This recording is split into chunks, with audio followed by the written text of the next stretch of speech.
नमस्कार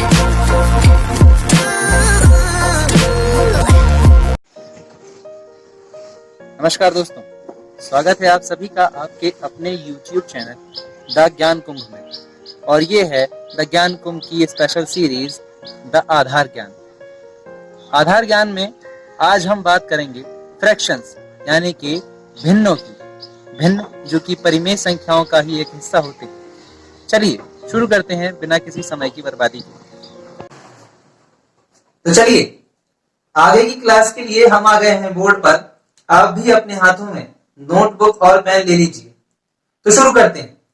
सबसे पहले रिकॉल कर लेते हैं कि क्या क्या हमने पढ़ लिया है। हमने पढ़ा है न्यूमेरिकल सिस्टम, जिसमें हमने इंडियन न्यूमेरिकल सिस्टम और इंटरनेशनल न्यूमेरिकल सिस्टम को पढ़ लिया है, और नंबर लाइन, फिर नेचुरल नंबर की डेफिनेशन, होल नंबर की definition, integers, rational number, irrational number, इन सभी को पढ़ लिया गया है।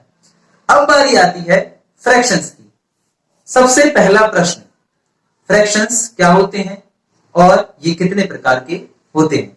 आप ये क्वेश्चन नोट कर लीजिए। What are the fractions and write its type. तो देखिए, सबसे पहले बात कर लेते हैं फ्रैक्शंस की। फ्रैक्शंस क्या होते हैं? फ्रैक्शंस, एक शब्द में अगर उत्तर दिया जाए तो टुकड़े। किसी भी चीज के जब हम टुकड़े कर दें तो उसको बोला जाता है फ्रैक्शन। यही टर्म जब हम संख्याओं में लेते हैं तो इसको कहते हैं फ्रैक्शन। जैसे कि एक उदाहरण के तौर पे समझते हैं। मान लीजिए ये एक रोटी है जिसके 4 बराबर टुकड़े हमने कर दिए, तो ये चारों इस रोटी के फ्रैक्शंस कहलाएंगे। ठीक है, अब इन फ्रैक्शंस को लिखा कैसे जाता है? मान लीजिए ये एक टुकड़ा खा लिया गया है। ठीक है, इस टुकड़े को हम किस तरह से दर्शाएंगे? ये एक टुकड़ा है 4 टुकड़ों में से, तो एक ऊपर, टोटल टुकड़े कितने थे? 4, तो 4 बटे के नीचे, तो ये था इस पूरी रोटी का 1/4 हिस्सा। इस चीज को ही बोला जाता है फ्रैक्शंस। ये तो हो गई फ्रैक्शंस की एक सीधी सीधी आसान भाषा में परिभाषा। अगर अभी भी आपको फ्रैक्शन याद नहीं आए हैं तो हम आपको याद दिला देते हैं। आपने अपनी बुक्स में इस तरह के नंबर तो देखे ही होंगे। ये सभी नंबर फ्रैक्शंस कहलाते हैं। ठीक है, इन फ्रैक्शन का मतलब ये होता है कि जैसे कि 3/4 का मतलब हुआ कि 3 में भाग जा रहा है 4 का। 5/7 का मतलब हुआ कि 5 में भाग जा रहा है 7 का। तो ये तो इनके मतलब होते हैं। ठीक है, अच्छा, ये तो इनकी एक सीधी सीधी डेफिनेशन हो गई, पहचान हो गई कि फ्रैक्शंस क्या होते हैं। हमने कहां कहां इन्हें देख रखा है। आप इन बातों को नोट करते चलिएगा। यदि आपको ऐसा लग रहा है कि मैं जल्दी जल्दी बोल रहा हूं तो आप वीडियो को पॉज कर सकते हैं और आराम से नोट कर सकते हैं। चलिए आगे बढ़ते हैं।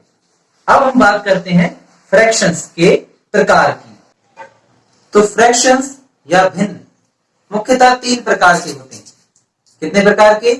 3 प्रकार के। नोट करते जाइएगा। सबसे पहला फ्रैक्शंस का प्रकार होता है प्रॉपर फ्रैक्शन, यानी कि सम भिन्न। दूसरा प्रकार होता है इम्प्रॉपर फ्रैक्शन, यानी कि विषम भिन्न। तीसरा प्रकार होता है मिक्स्ड फ्रैक्शन, यानी कि मिश्र भिन्न। अब एक एक करके इनकी परिभाषाओं या डेफिनेशंस पर नजर डालते हैं। सबसे पहला प्रॉपर फ्रैक्शन। क्या होता है प्रॉपर फ्रैक्शन? इसको समझने के लिए आपको फ्रैक्शंस की ओर आना पड़ेगा। हमने जनरली फ्रैक्शंस को इस तरह से लिखा देखा है और इस तरह से लिखा देखा है। फ्रैक्शन के 2 हिस्से होते हैं। ऊपर वाला हिस्सा कहलाता है अंश और नीचे वाला हर। इंग्लिश में कहें तो न्यूमरेटर और डिनोमिनेटर। ये पहले भी बता चुके हैं। तो जब न्यूमरेटर या अंश डिनोमिनेटर या हर से छोटा हो, ध्यान रहे अंश छोटा हो हर से, है ना, न्यूमरेटर का मान जो है वो डिनोमिनेटर के मान से छोटा हो जाए, तब इसे बोला जाता है प्रॉपर फ्रैक्शन या समभिन्न। ठीक है, तो इसको अब हम एक चित्र के माध्यम से भी समझेंगे। जैसे मान लीजिए ये एक ट्रायंगल है, ठीक है, इस ट्रायंगल के 3 बराबर टुकड़े हैं, ठीक है। अब अगर इन 3 टुकड़ों को भर दिया जाता, 3 टुकड़ों में से 2 टुकड़ों को भर दिया जाता है, तो खाली टुकड़ा कितना बचा है? 1, और भरे टुकड़े 2, ठीक है। तो इसको बोलेंगे हमें प्रॉपर फ्रैक्शन। क्या बोलेंगे? प्रॉपर फ्रैक्शन या समभिन्न। उम्मीद है आप लोगों को इसकी परिभाषा समझ में आ गई होगी। तो प्रॉपर फ्रैक्शन के बाद अब हम आगे बढ़ते हैं इम्प्रॉपर फ्रैक्शन या विषम भिन्नी की तरफ।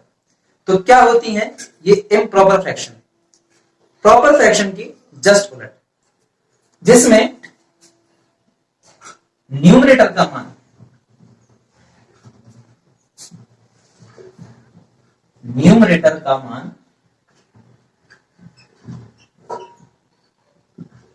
डिनोमिनेटर से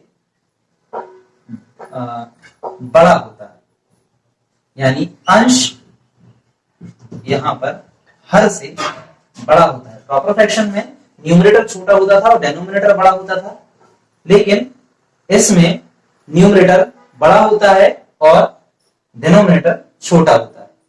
ठीक है, उदाहरण के तौर पर इसे भी हम समझ लेते हैं कि मान लीजिए कोई होल नंबर है, जैसे 25, इसमें आप 5 से डिवाइड कर रहे हैं, तो ये 25/5 है, ये एक इम्प्रॉपर फ्रैक्शन है। ठीक है, ये मान लीजिए 27/9 है, ये भी एक इम्प्रॉपर फ्रैक्शन है। 13/11 ये भी एक इम्प्रॉपर फ्रैक्शन है। तो क्या होते हैं इम्प्रॉपर फ्रैक्शन या विषम भिन्न?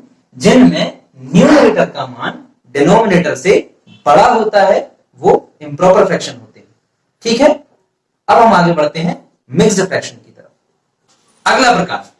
अगला प्रकार क्या है? मिक्स्ड फ्रैक्शन या कहें मिश्र भिन्न। ये क्या होती है?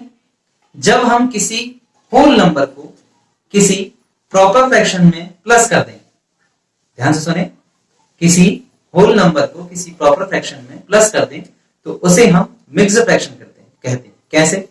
मान लीजिए कोई एक होल नंबर, सबसे हम अपना होल नंबर लेते हैं 1, ठीक है, और इसमें कोई फ्रैक्शन हम 1/2 प्लस कर दें, तो ये क्या हो जाएगा? 1 कुछ इस तरह से इसे लिखा जाएगा, 1 सही 1/2। ठीक है, इसको बोला जाता है मिक्स्ड फ्रैक्शन। इस तरह की फ्रैक्शंस भी आपने देखी होंगी। इसको एक चित्र से भी हम इसी संख्या को समझ लेते हैं। मान लीजिए ये एक कोई बॉक्स है, ये एक पूरा बॉक्स है, और ये है इसी बॉक्स के साइज का आधा बॉक्स। ठीक है, मतलब ये पूरा था और इसका हम आधा हिस्सा ले लेते हैं, तब इसको हम, ये हो गया 1 और ये वाला हो गया 1/2, और इनको प्लस करके लिख दें तो ये होंगे 1 सही 1/2, और ये होगी एक मिक्स्ड फ्रैक्शन या कहें कि मिश्र भिन्न। तो ये हैं तीनों भिन्नों के प्रकार। उम्मीद है आप लोगों ने नोट कर ली होंगी। अब बारी आती है बोनस पॉइंट की। तो बोनस पॉइंट में क्या मिलेगा? बोनस पॉइंट में मिलेगा आपको होमवर्क। होमवर्क में आपको तीनों प्रकार के फ्रैक्शन यानी प्रॉपर फ्रैक्शन, इम्प्रॉपर फ्रैक्शन और मिक्स्ड फ्रैक्शन का दो उदाहरण, मिनिमम दो उदाहरण आपको कमेंट में सेंड करना है, और इन तीनों फ्रैक्शंस की बाकी बची प्रॉपर्टीज को हम अगले वीडियो में कवर करेंगे। आज के लिए इतना ही। देखने के लिए धन्यवाद। अगर आपको ये वीडियो पसंद आई है तो लाइक कीजिए, शेयर कीजिए ज्यादा से ज्यादा अपने दोस्तों के साथ, और सब्सक्राइब कर दीजिए हमारे चैनल द ज्ञान कुंभ को, ताकि इसी तरह की एजुकेशनल वीडियोस आप तक पहुंचती रहे। धन्यवाद।